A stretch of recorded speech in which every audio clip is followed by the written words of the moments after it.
Hello and welcome. So, a few months ago, I created a video about how much it cost me to install solar panels on my roof, and now I wanted to go over some of the data that I've been gathering related to the production of the solar panels and how soon I'm going to be breaking even on what it cost me to install. So, let's get started. Okay, here is my data for my break-even calculations. I'm going to go over the data first, and then I'll talk about the break-even period. Now, as you can see down here, the break-even period is outlined. There's a couple different types, and that's why I want to explain the data, but you can see the numbers right there.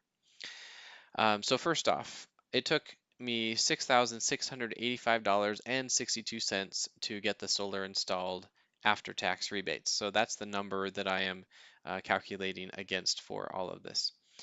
Here you got all of the months that I've had my solar online, excluding the first month since that was a partial month. Here I can see each of the months and how much electricity that month produced in kilowatt hours. And I can also see how many hours I consumed that month in kilowatt hours. Here down on this line, you can see um, the amount of electricity that my household consumed before I got solar. So when I designed my solar system, this was the number that I was looking at on a monthly basis. And then I purposefully oversized my system 30% in anticipation of getting an electric car, just household consumption going up for whatever reason, and the efficiency of the panels coming down a tiny bit, like 0.5% per year going forward. And then here, after my solar went online and all this consumption here, that's what this average consumption is here. So you can see my consumption jumped quite a bit. Um, and the main reason for that is simply because now I'm producing all of this electricity and I want to use what I'm producing. Also, we acquired a freeze dryer in the same month that our solar went online. So the entire time we got solar, that we've had solar, um, we've had that freeze dryer and we don't use it every day, but it uses quite a bit of electricity.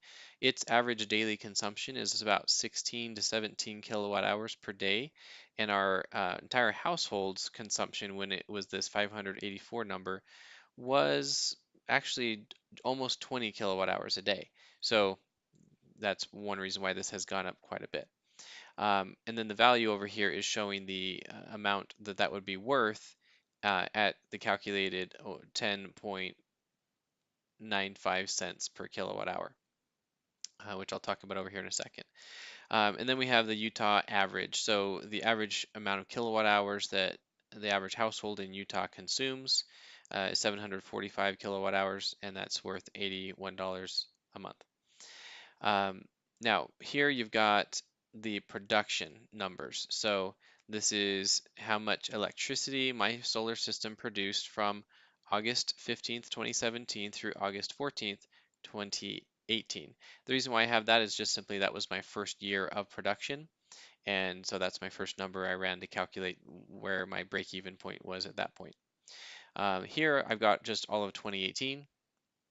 Here I have all of the production since the start, so beginning from August 15th all the way through till today. And then here you have all time. So what I've done is taken all of the time, divided it by the number of days, and then multiplied that by 365 to get just an even year. So personally, I think that's probably the most accurate number, which is that number there, $1,155 basically. Now over here on the right side, these are my sources for two of those numbers. So down here you've got the average amount of consumption for a Utah household, so 745 kilowatt hours. And then over here, the average price per kilowatt hour in Utah is 10.95 cents. Now, you might wonder, why is there an average and how is that made up?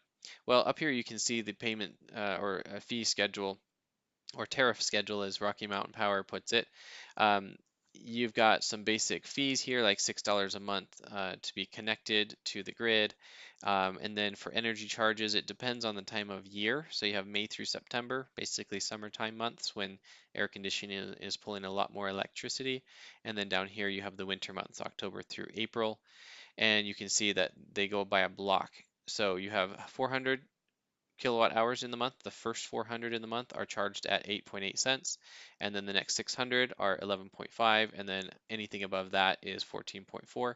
And then in the winter, it's much simpler. You have the same 400 block at 8.8 cents, and then you have everything above that is 10.7 cents.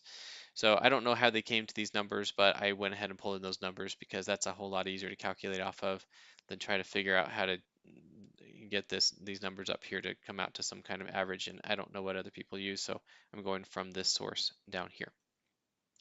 Okay, so now we have the actual payoff calculations. So if we were to go by this August to August number right here, then that would bring us to 5.57 years that it'll take before I break even. If we go off of the 2018 production only, so this number right here, then that would be 5.64 years, virtually the same thing. And then if we go by the average, the daily average multiplied by 365, then that brings us to 5.79 years, which is also very close. And then down here, if you look at my consumption rather than the production, because I recognize the production is probably not the best number because, well, it's just what you're producing. It doesn't mean you're consuming it. And if you want to compare it to what you would have been paying if you didn't get solar, right, that's the whole point of this calculation, then that would be based off of consumption, what you would have been paying Rocky Mountain Power instead of using your own self-generated electricity. So before I got solar, this number up here, I was using 584 kilowatt hours a month on average, and that's based over a period of about 2 years.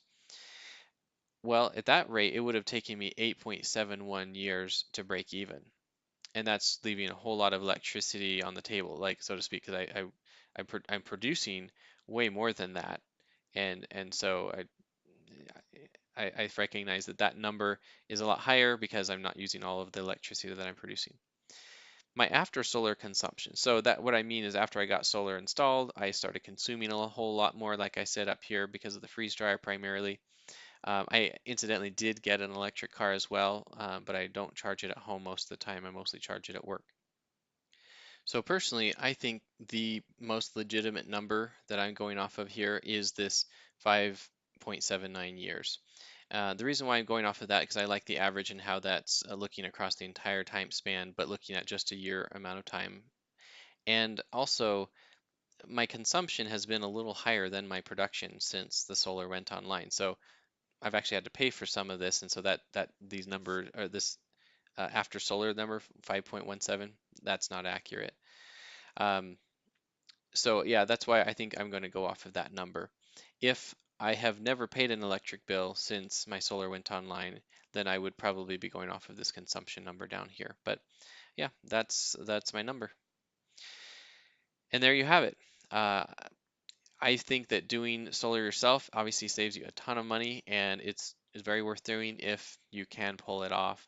And these are the break-even periods that I'm looking at. And so there you have my numbers. It's looking pretty good, and I'm happy about that. I mean, keep in mind that after it breaks even, these solar panels are expected to continue working probably for 30 years total, maybe even 40 years.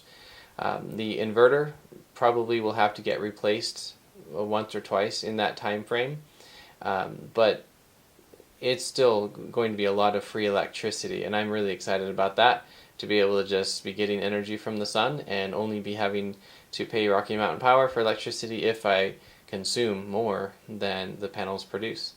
And I'm going to be creating some other videos as well related to solar, of course, and some other things eventually too. But I have some graphs that I've created, and I've got a spreadsheet that I've been keeping track of daily production versus consumption stats, and so I'll be publishing that. So subscribe and you'll see when those pop up. And with that, have a great day.